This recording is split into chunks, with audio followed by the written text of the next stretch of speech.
This is the first time since 2009 people are saying Texas could be in the championship. They could be in the playoff. So here's the $1,000,000 question of this video. Is Texas actually going to be back?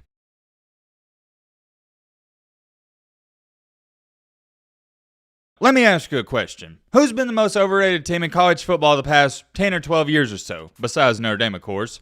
I'd hope you say Texas because that's the only right answer. Every single year, not one every 2 or 3 years, not once every 4 or 5 years, every single year, Texas fans, what do they say? We're back, we're going to be back, and blah, blah, blah, blah. And what happens? Well, they wind up going 7-5, 8-4. The harsh reality is nobody has disappointed their fan base more than Texas. And also, now that I'm thinking about it, dang, it's been this long since 2009 when Colt McCoy suffered that injury against Alabama in the championship game. Texas hasn't been back. It has really been that long since Texas has been relevant on a national title and a national contender basis. And if you've been watching the channel for a while, I tried telling Texas fans 3 years ago, 2 years ago, you're not going to be back and you're not back, plain and simple. What have I told Texas fans time after time after time? This isn't a team or talent issue, this is a culture issue. Why hasn't Texas been back? Well, first things first, you haven't had a great head coach. Secondly, you haven't had a great quarterback. You've had some decent, you've had some good quarterbacks, but not a great one. But the third reason is, and like I just said, it goes back to a culture standpoint. You can have all the 5-star recruits in the world, you can have all the talent in the world, but if they don't believe they're going to be back, if they don't believe they can win every single game, then it's not going to happen. It's all a mental game. Before you do anything, you got to believe it. You got to have the blueprint. And this goes back to head coaching. The problem is Texas hasn't had the blueprint. Going back to talent, to put into a better perspective, yes, you can have the greatest talent in the world, you can have the best builders in the world, but if you don't have a blueprint, how are you going to know where to put that garage door? You see what I'm saying? So to a certain extent, I've understood why Texas fans have said, hey, we're going to be back because we got a top 5 recruiting class. It's common knowledge. You got to have dudes to win at this level, and when they're recruiting really well like they have been, you kind of got to figure, hey, eventually we're going to go back to the glory days. But the one problem is, yes, you've had the talent, but you haven't put the pieces together. You didn't have a great head coach leading the players. Fast forward in time to our current date, 2023, it's now looking like some of those pieces are starting to come together. Y'all know this by now if you've been watching the videos. Nobody is higher on Quinn Ewers and nobody has hyped him up as much as me, myself, and I. This kid can play, so you can check off not having that great quarterback. You got one. He has a rare gift and he is super talented. But whoa. Speaking of talent, Urban Meyer stated, it's hard to say Texas doesn't have the best roster in college football right now. Woo! What do y'all think about that? Is Texas actually, seriously this year, going to be back? We're going to talk all about that in tonight's video, and what I'm going to say, well, let's just say it might not be the most popular opinion. I think a lot of you aren't just going to disagree with what I got to say, but you're also going to hate it. But also, we got to talk about this tonight. So, apparently, a bunch of these NFL scouts reportedly believe that Michael Penix Jr. is currently a top 3 quarterback in next year's NFL draft. That caught my attention today because I'm not too sure if I buy that. There's some other minor things we gotta speak on. You already know it's gonna be a typical jam-packed video. If you like college football content, consider joining our amazing community. By the way, shout out to everybody that is already subscribed. Love you guys. All right, Matt, blah, blah, shut the crap up. Now, without further ado, let's get on to it. Okay, first things first, let's address this real briefly and quickly because I want to talk about Texas. That's the main topic, that's the main encore, but I do want to address this because it did pique my interest. We all know Michael Penix Jr., right? He was a quarterback at Indiana, winds up transferring to Washington, and he had a pretty good season last year. I'm actually curious what he wound up finishing his numbers. Let's pull those up real quick. Dang, I didn't even know he had that many passing yards. He was second in the nation with 4,600 passing yards.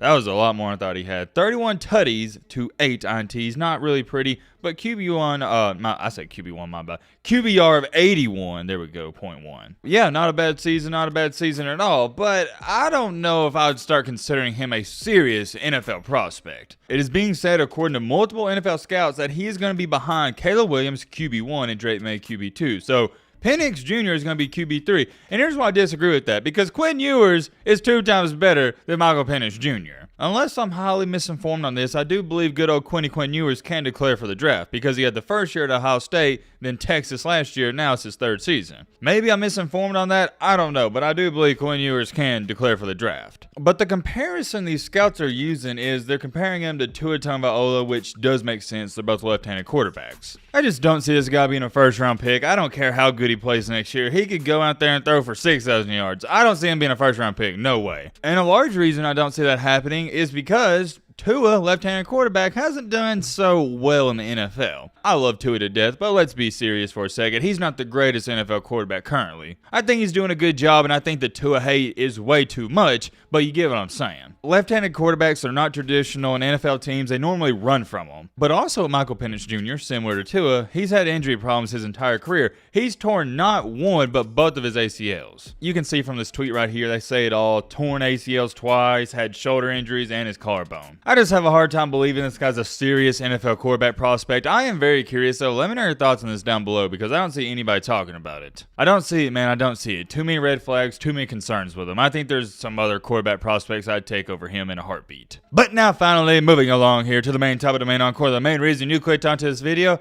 we got to talk about what is going on in Texas. First thing is first, though, I got to bring this up. So Jay dropped him off. He sent this to, or tagged it to me on Twitter. Thank you, by the way. He said, White Randy Moss finna be dumbfounded. If you don't know the White Randy Moss joke, well, I can't explain it. If you know, you know. I don't know why I said it's a joke, because it's not a joke. In 7th grade PE class, they called your boy Matt White Randy. I'm starting to think I need to hit up my old middle school to find my highlights. I'm telling you, you can't make this up. That was my nickname, the White Randy. If you was a DB and you saw White Randy, me by the way, walking out on that field, you knew you was going to have a bad day. But anyways, that is a different story, a different conversation for a different day. The reason I assume Jay tagged me in this is because 24/7 Sports made their early college football playoff predictions.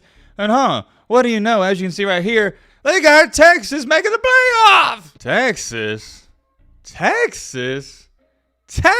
in the playoffs?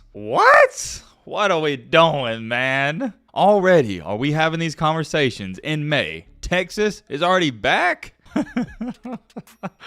Oh, you can't help but laugh at it. Georgia, I can respect. Michigan, I can respect. Even Ohio State, I can respect that opinion. But Texas, I don't know, man. I just think that's pushing it a tad bit far. Thank you again to Jay for tagging me in that, but let me read you off what Urban Meyer said. It's got everybody talking. I had a bunch of people send this to me. He stated, quote unquote, it's hard to say Texas doesn't have the best roster in college football right now. Under that, I saw this comment from Zachary I really like. Talent has never been Texas's issue. Hey, what do you know? That's what I said in the intro. Talent's never been an issue. The talent's always been there. They always got a top 10 recruiting class. The problem at Texas the past 10 to 12 years is the same problem that USC had, the same problem that Tennessee had, is having a great head coach. And that will continue to be the problem if Steve Sarkisian can't fix it. Because if you want to argue and say, hey, Matt, I think Texas has the most talented team in the country, I understand that. I'll hear you out. I'm not going to disagree. We could sit up here all day and nitpick and go, no, I think Alabama has a better roster, but the point is it's close. You can make an argument for either one. It's not like we're trying to argue and say, whoa, I think Utah has the talented or most talented roster in the country. Like, no, not even close. But Texas, yeah, they have one of, if not the most talented rosters in the country. I said that last year. Have you noticed the teams that have quote-unquote upset Alabama always have top 5 recruiting classes? The one thing about Alabama is, unlike Ohio State, Alabama's never going to lose to a team that doesn't have talent. Last year, who did Alabama lose to? Tennessee. They got 5 and 4-star recruits everywhere. Who else they lose to? LSU. 5 and 4-star recruits everywhere. Who did Alabama almost lose to? Texas. What do you know? Texas actually has the talent to compete with Bama. So talent's never been an issue. Although I do agree with Urban Meyer saying they have the best roster in college football, you can make an argument. As to where it stands right now, I don't even have Texas in the top 3. I'd have Ohio State up there, Georgia, and Bama. Those 3 teams have the most talent. I would put Texas around 4 or 5. But here's what we really need to talk about. Over the past couple of weeks, over the past couple of months, I've seen a lot of notion going around that Texas, this is going to be the year. You're starting to see more people like this idiotic post right here say, hey, I think Texas, they're going to make the playoff. You didn't see that the past 5 or 6 years. You would see people say, hey, I think Texas is going to be a top 15 team, but never anybody saying they was going to compete for a championship. Whereas now, this is the first time since 2009, people are saying Texas could be in the championship. They could be in the playoff. So here's the $1 million question of this video. Is Texas actually going to be back? What'd they wind up going last year? I believe, if I'm not mistaken, I'm 99% sure they were 8-5, weren't they? You know what? Hold on. Let me pull it up because I want to break down some of these games. You lost to Bama 20-19. I already know the argument these Texas fans are about to say in the comments. They're about to cry and write, oh, if Quinn Ewers wasn't hurt, we probably would have won. And I've already said that. Yeah, you would have, but The point is, you lost. Let's take a look at the other 4 losses, though. You lost to Texas Tech in overtime, a team you should have and you got to beat. You lost to Oklahoma State by 7, lost to TCU by 7, and Washington by 7. Well, y'all see the remedy of these losses. They never lost a game by more than 10 points. Texas last year had a legit and serious shot of winning each and every single one of these games. Why did they lose these games, though? Why did they have 5 losses by 7 points or fewer? It's because they can't get over the hump. We see this every single year with many teams all throughout the country. They're right at the edge of it, but they can't get over the hump. They can't get over the hump